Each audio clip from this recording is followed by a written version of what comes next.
Welcome to Party 93.4, and this is Oh Wow, This Changes Everything. That was E.J. Phillips and the Electric Blues Band from New Orleans, where I saw them a few years back. This morning we have Dr. Jennifer Austin Lee of Dr. Jen for Girls, and she's going to be talking about laid or loved. Which is it? Welcome, Dr. Jen. Thank you, and good morning. Good morning.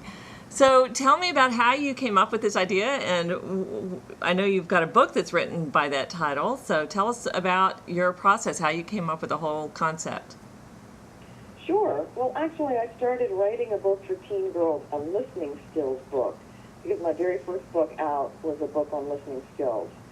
And I began interviewing kids in virtual social networks, mostly through MySpace at that time, and asking guys, what bugged them about the way girls didn't listen very well. And guys started writing back all this other stuff. I mean, they stayed on topic, but then got off topic about all these other things that girls did that annoyed them. And so I started adding more questions to talk to more guys. And eventually, I think it started out like it's just a 6 or 7 question survey, ended up like 33 questions, 42. It's hard to remember. And basically they told me that there are 2 types of girls. This is what the guys are saying. They're the type of girl that they look at, that they take seriously, they respect, and they would consider her potential girlfriend material if there was that, chemistry between them. But if not, if the chemistry wasn't there, they would still look at her very respectfully and treat her as such. Or there are the other types of girls that they don't take seriously for lots of different reasons, and those are just fair game for just a casual sexual encounter. Hence the title of the book, Laid or Loved. It's the secrets guys wish we knew about being a dream girl instead of a just in his jeans girl. So it's just chock full of quotes and stories and all sorts of goodies for girls so they can figure out how they can get loved instead of just that other L word. So the book is really, is it interviews that you had with these boys? Yes, there are some stories. There are lots of quotes. There's a ton of quizzes that girls can take. There's 38 secrets. And then at the end of each chapter, there's the juxtaposition of what a dream girl does versus a just-in-his-jeans girl.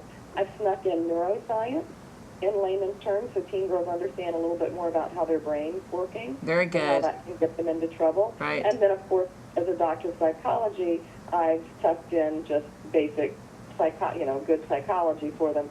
But the girls like reading it because they love reading what the guys have to say. That's what I was thinking, because, we're always trying to figure out what guys are saying when we're not around.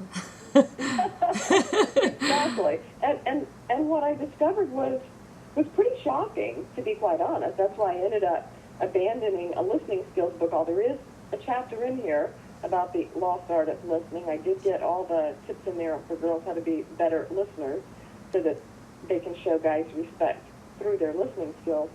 But I was just so shocked to hear the guys say that they're just saturated with so much sex in our culture, in the media, girls being the queen bees, the drama queens, showing so much skin in their fashion. I thought guys would just be all over that, and the majority of them said, this isn't enough. So I had to write the book and let girls know what most of us think guys want and are digging on. The majority of them say that's just not true.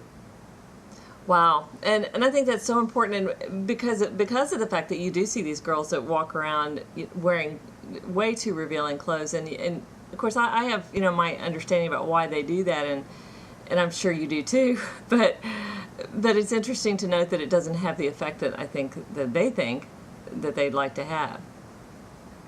No, that type of clothing just gives you that other L word.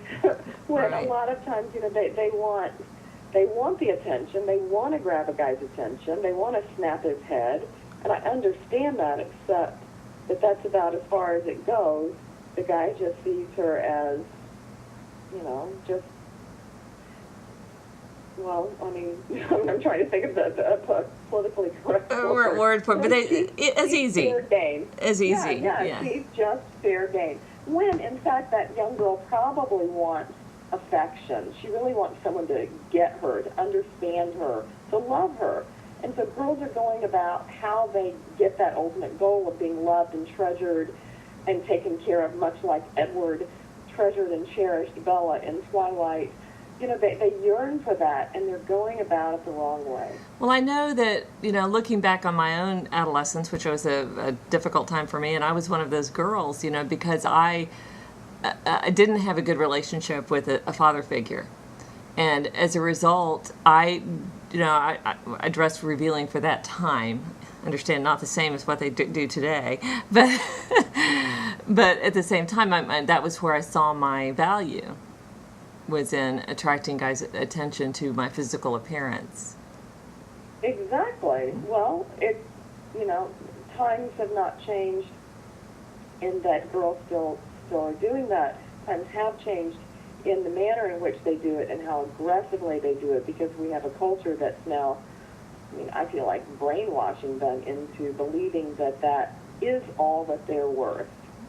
And so that, they really are going at it full bore. So you really see it that our times have sort of magnified that effect that might have been there anyway. Oh, yeah, absolutely. For instance, I just blogged about the new Calvin Klein billboard, which I'm really offended over. Oh, I try and have a super high tolerance level for things, but this one I can't deal with. I haven't seen it. You'll have to describe it for us. It's on my website at www.drjen4girls.com. There's a picture of it. It's a 5-story billboard. They're teen girls. In fact, the squabble out there is the girl 18 years old in the photo shoot. She is topless, and she's laying on top of a guy. Now, the guy that she's laying on top of, his head is resting in another guy's lap. The guy that his head is resting on is kissing the girl that's on, half naked on top of him, and they're on a couch, and on the floor in front of them is a guy who doesn't have on a shirt, and his pants are, the zipper's undone, and his hand is near his booty, so to speak. So, yeah, I just have to wonder Calvin Klein has kind of created, or his advertisers have created this story, and what's that story? Are they trying to say that this young teen girl is sexually empowered? I don't look at it like that. Everything that I know about what goes on with guys and girls, I'm looking at it going, this is a really dangerous situation this girl is in. This could very easily flip over into a gang rape. And that was my thought, too, when you described it. Yes. But here again, this isn't TV, so a girl can't turn this off. A parent can't turn it off and say, right. That's a little too racy. This is in Manhattan. Wow. I believe it's in Manhattan. I know it's New York, and it's a 4- or 5-story billboard that you can't help but look at. And the fact that can go up and not be protested, and yeah, we just live in such a different world. So girls look at that and think, wow, is that what I'm supposed to be doing? Is that the way I get a lot of attention? Well, I know from the boys' perspective, especially the young boys, I know it puts so much pressure on them for something they're not ready for. That is such a great point. Thank you for saying that. Indeed. That was what was really surprising when I was writing the book and interviewing guys. So many of them just scratched their head and said, Dr. Jen, we just don't know what to do with all this. Everybody assumes we should just be digging it because we're guys, and everybody just thinks we're just these little raging, sex machines. Right. And yes, don't get me wrong, teen boys still love sex. That's never going to change. That's their biology. But they're on an emotional and spiritual level, they're very confused. Of course, they're children. They're growing. They're children that are just growing. They're just evolving and developing themselves, no different than the girls.